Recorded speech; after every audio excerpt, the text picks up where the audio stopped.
What's up, Buttercup? Welcome back to my channel. Today's video is 10 writers I haven't read yet, but I will soon. And this video was completely inspired by Randy Ray's video of the same title and topic. I really love this original idea, and so I have tagged Randy down below so you can check out his channel. I have quite a few writers that have been on my radar for many years, so I need to get it together, especially some of the classics, maybe. I want to at least try some of the writers from the early 20th century, maybe 19th and 18th century. I'm not usually a fan of what you would call classics, no matter the genre, because there's too much exposition. You need a period. What are we doing with this flowery language and purple prose? But I'm going to try out, first on the list here, Louisa May Alcott, Little Women.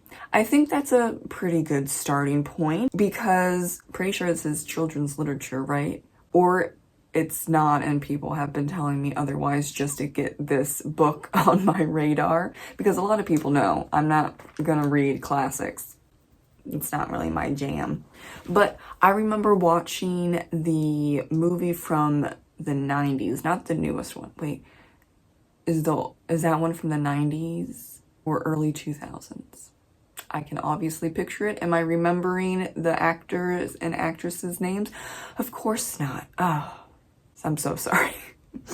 But I remember watching that earlier one. Oh, it was with Winona Ryder. Thank you. Okay, my memory came back. I remember, of course, watching that, like I said. And yeah, that movie was good. It was really good. I haven't seen the newest one, of course. But I want to try out the book, and I will be getting that book shortly from the local library. So it's really a win-win situation. I'm not paying for it. So if it's a DNF, no harm, no foul. I just return it. The second writer that I need to read, that's, I think at this point considered more of an older work, would be Truman Capote and In Cold Blood. And I'm also listening to Breakfast at Tiffany's. That's a novella, and okay, not sure about that one. I'm kind of glad that I didn't buy Breakfast at Tiffany's.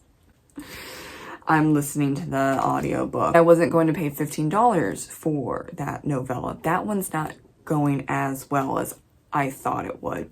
However, I have heard rave reviews of In Cold Blood. My husband has a copy of In Cold Blood and he liked it. Hopefully In Cold Blood is going to be better than Breakfast at Tiffany's. I remember watching the classic movie. It had its problems. Yes, it does.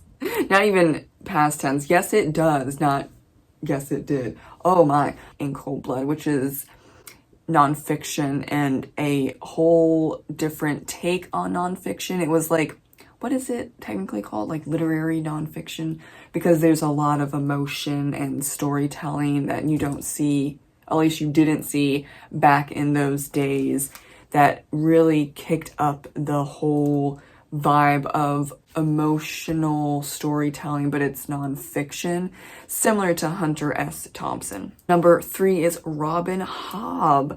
I'm going to start out with the Farseer trilogy. Is it a trilogy? It's a book series. I don't remember. Wow, I just did so much research. She has a lot of books and a lot of book series. I have been trying to figure out which one to start with. However, I'm going to go with the Farseer series because I see that a lot on Goodreads. And I have heard rave reviews for that particular series. And I really like the classic fantasy book cover vibe that comes from this particular series. Of course, there might be, when I buy a newer copy, updated covers, but I like the older vibe. You can see it here, of course. I'm pretty sure Robin Hobb lives in my state or the state next to me. And I don't know why, but that's cool to me. Number 4 is M.L. Wang. And I don't know, I think it's a toss-up between 2 books for this particular author. I'm gonna go with the Sword of Kaigen. I think that's how you say that.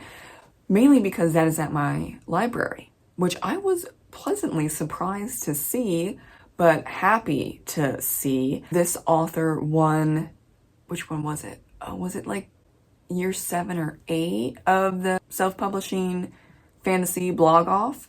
And that's how I came to know that particular book and the author. Really interested in this standalone fantasy novel. I think that there should be more standalone fantasies. Not everything has to be a series. Hot take maybe, but I'm sticking to that. Speaking about Spiffbo, the 5th writer is Mark Lawrence, The Book That Wouldn't Burn. I actually received that book from a friend for Christmas last year. It's on my bookshelf. I obviously need to get to it. But I thought this would be a easier entry point because it's a trilogy, The Book That Wouldn't Burn. I forget the series title. Maybe that's the series title. I know for sure that there are 3 books in the series, and the first book is The Book That Wouldn't Burn. There are a lot of other Mark Lawrence books that I believe connect, so I always get confused. Like, which one do you really read first because of the connection with all the books, and that kind of overwhelms me. This trilogy, of course, does not, because it is what it is. It's straight and to the point, and I love to see that. Next up is Frank Delaney.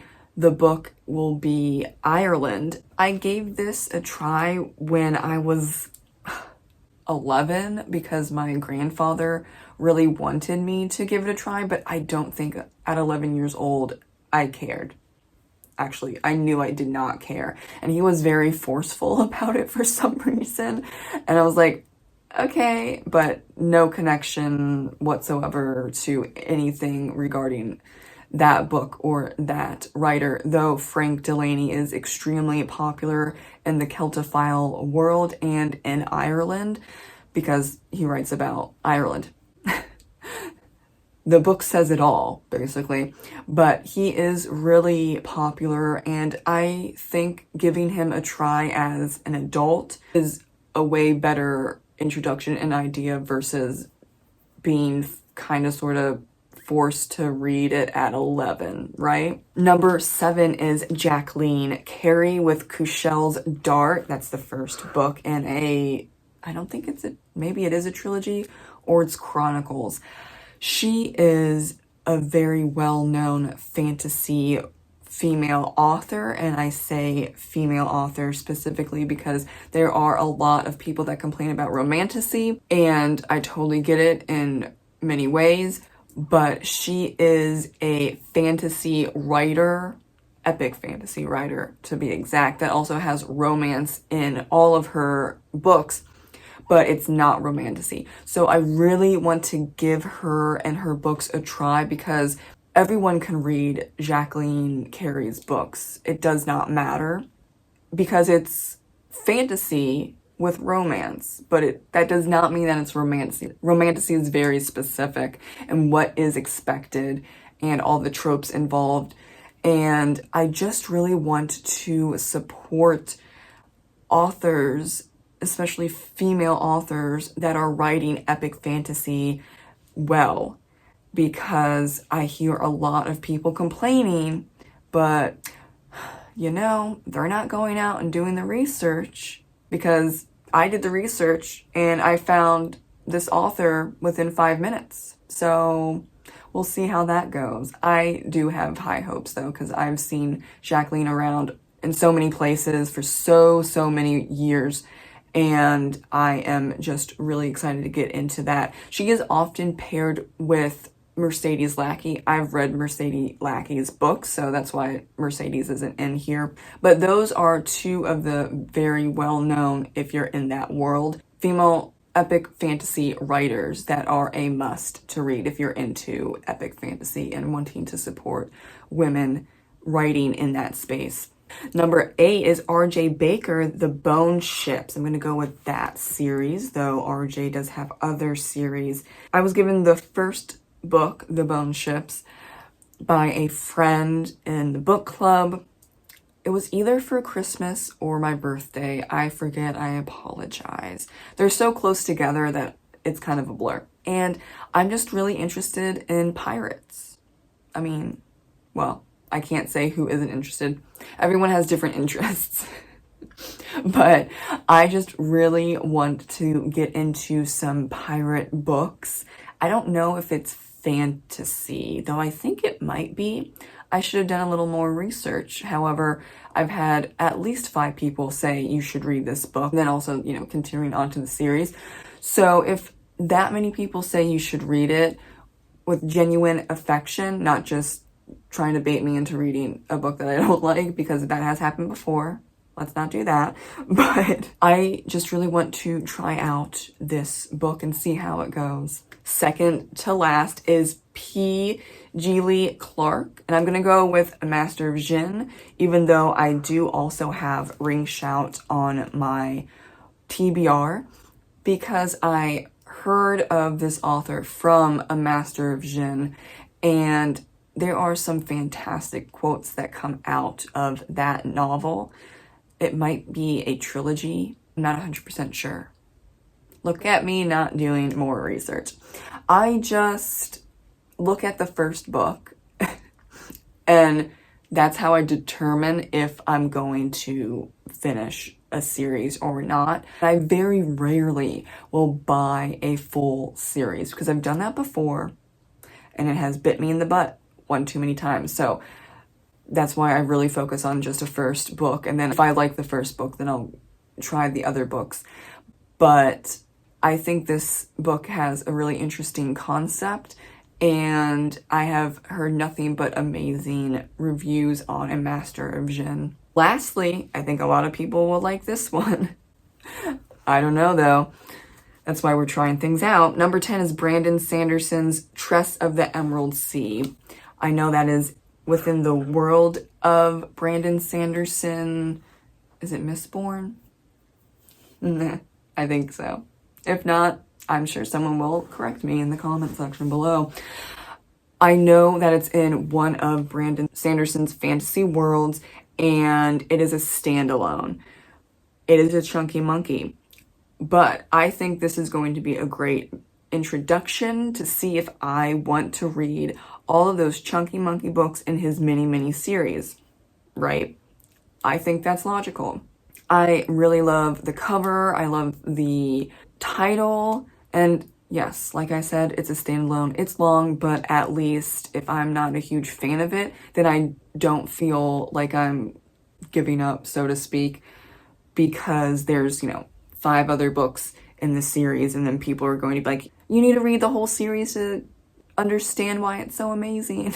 So that's why I'm a little wary about jumping fully into a huge Brandon Sanderson series.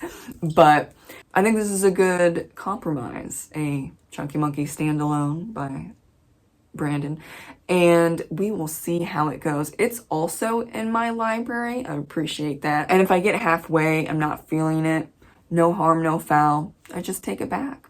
Or if I really enjoy it, well, that's just a huge plus, right? And then I'll probably buy that book and then buy other books by Brandon Sanderson, and it will become a beautiful friendship.